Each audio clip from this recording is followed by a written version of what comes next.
Gempa hebat di Venezuela pada Rabu silam menewaskan sebanyak 589 orang.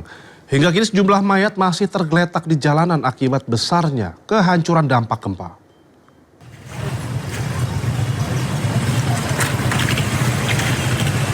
Gempa besar yang melanda Venezuela mengakibatkan bangunan dan jalanan di wilayah pesisir La Guaira mengalami kerusakan parah. Sebuah rekaman menunjukkan sejumlah mayat nampak tergeletak di jalanan di tengah tim penyelamat berupaya mencari korban gempa di reruntuhan bangunan. Salah satu warga, Marlenis Herrera, mengatakan bahwa suami dan anak-anaknya masih terjebak di bawah reruntuhan. Nosotros perdimos todo. Mi hijo se encuentra allá, mi hijo tiene 36 años, el otro tiene 35. Y le van a cocinar bien. Mi esposo se encuentra allá, como lo traía. Hingga kini para korban luka terpaksa dirawat di area darurat di luar rumah sakit karena pasien masih terus berdatangan.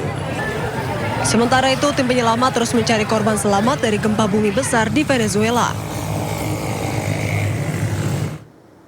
Menyikapi gempa bumi tersebut, Presiden Amerika Serikat Donald Trump menyatakan pemerintahannya akan memberikan bantuan kepada Venezuela pasca gempa dahsyat yang menimpa negara tersebut. Hal tersebut disampaikan Trump saat berbicara di acara Rose Garden Club dinner bersama para petani Amerika pada hari Kamis waktu setempat. Trump berjanji akan memberikan bantuan kepada Venezuela pasca gempa dahsyat yang menimpa negara itu. Trump juga menyinggung bagaimana ia menguasai Venezuela dalam sehari dan menangkap Presiden Nicolas Maduro beberapa bulan lalu.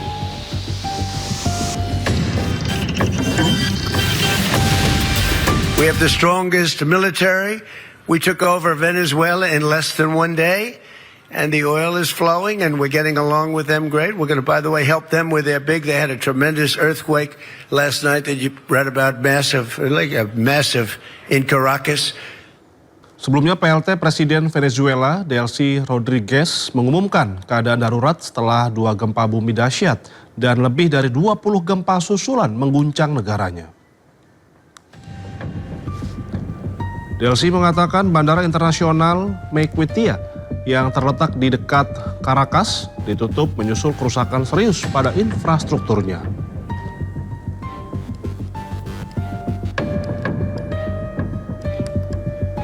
Tak hanya itu, PLT Presiden Venezuela, Delcy Rodriguez, juga meminta bantuan internasional untuk memperkuat upaya penyelamatan di wilayah terdampak. Dikabarkan bantuan tim penyelamat pertama yang datang dari Republik Dominika dan dalam beberapa jam ke depan tim lain akan tiba dari negara-negara komunitas internasional. En Macuto, del estado La Guaira, acompañando a nuestro pueblo en la búsqueda y para el rescate de personas que fueron tapiadas por estructuras y edificios que colapsaron producto del terremoto, el doble terremoto que tuvimos el día de ayer. Estamos acompañando a la familia, extendemos nuestra solidaridad y esperamos recuperar la mayor cantidad de personas con vida. Hemos solicitado ayuda internacional, ya está por aterrizar los primeros rescatistas que llegan de República Dominicana y en las próximas horas llegarán del resto de los países y de la comunidad internacional. Nuestros mejores deseos, toda la esperanza y todas las oraciones puestas por la vida de los venezolanos. Kita ke informasi lainnya pemirsa, lagi-lagi Israel melanggar gencatan senjata. Israel terus membombardir Libanon Selatan. Israel pun beralasan serangan menyasar pada pusat komando Hizbullah. Ledakan besar terjadi di wilayah selatan Libanon. Ledakan berasal dari kawasan padat penduduk. Menurut media di Libanon, ledakan ini adalah bagian dari serangan Israel ke sejumlah wilayah Libanon Selatan pada Kamis malam. Jet tempur Israel menyerang sejumlah kota di Libanon Selatan. Israel lagi-lagi beralasan serangan menyasar pusat komando, fasilitas peluncuran roket dan infrastruktur militer Hizbullah.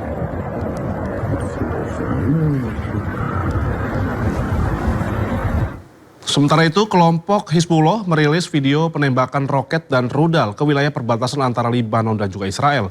Hizbullah menyatakan serangan ini sebagai balasan atas pelanggaran gencatan senjata yang dilakukan Israel.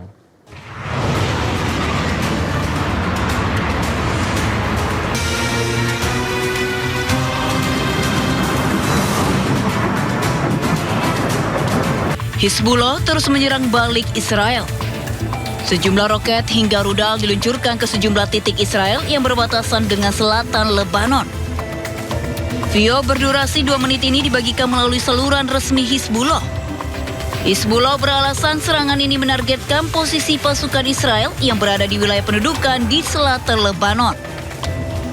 Rudal-rudal dengan gambar petinggi Hizbullah ini diluncurkan sebagai operasi balasan atas pelanggaran gencatan senjata yang dilakukan Israel.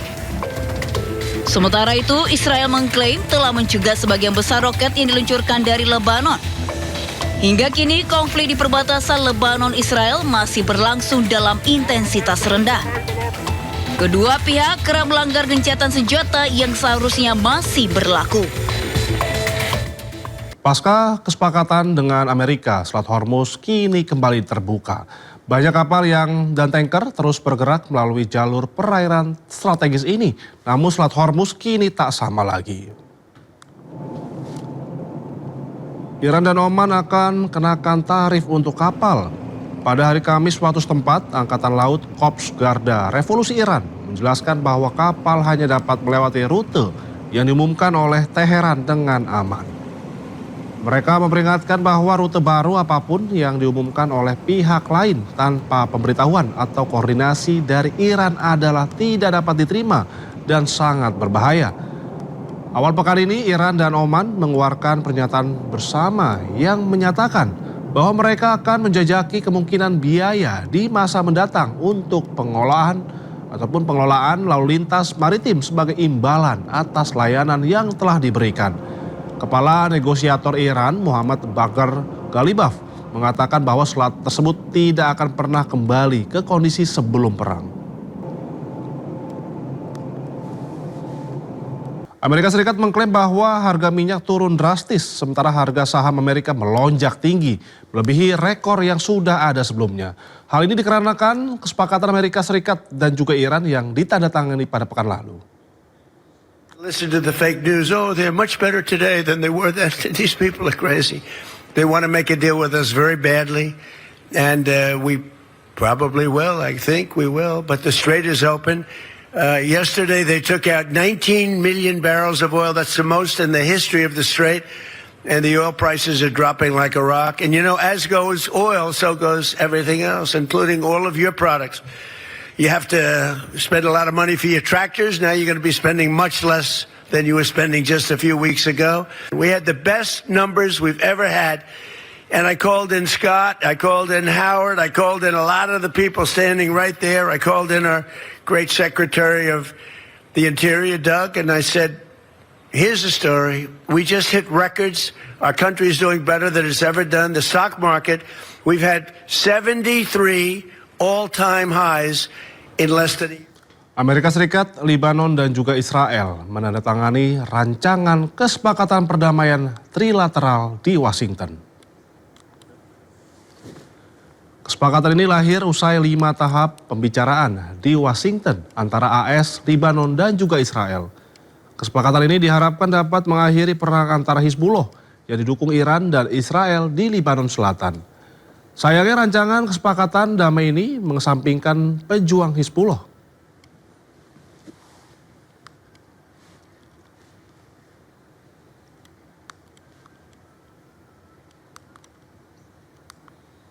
Ribuan orang berkumpul di Teheran memperingati Hari Asyura atau Hari ke-10 Muharram. Peringatan Asyura tahun ini bertepatan dengan penandatanganan nota kesepahaman antara Iran dan juga Amerika Serikat pada pekan lalu.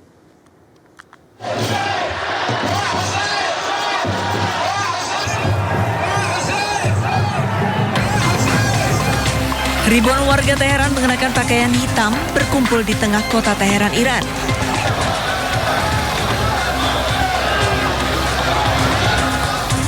Selain menggunakan pakaian hitam, mereka juga membakar tenda sepanjang upacara Asyura.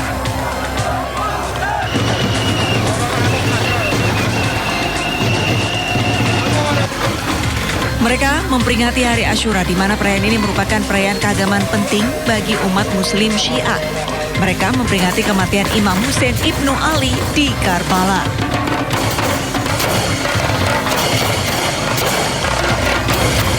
Peringatan Asyura tahun ini bertepatan dengan penandatanganan nota kesepahaman antara Iran dan Amerika Serikat pekan lalu, serta dimulainya pembicaraan di Swiss yang bertujuan untuk mencapai kesepakatan akhir. Menteri Luar Negeri Amerika, Marco Rubio, pada hari Rabu menyatakan bahwa fase negosiasi selanjutnya akan fokus pada isu-isu teknis dengan para ahli tingkat kerja diharapkan bertemu kembali di Swiss pada tanggal 30 Juni.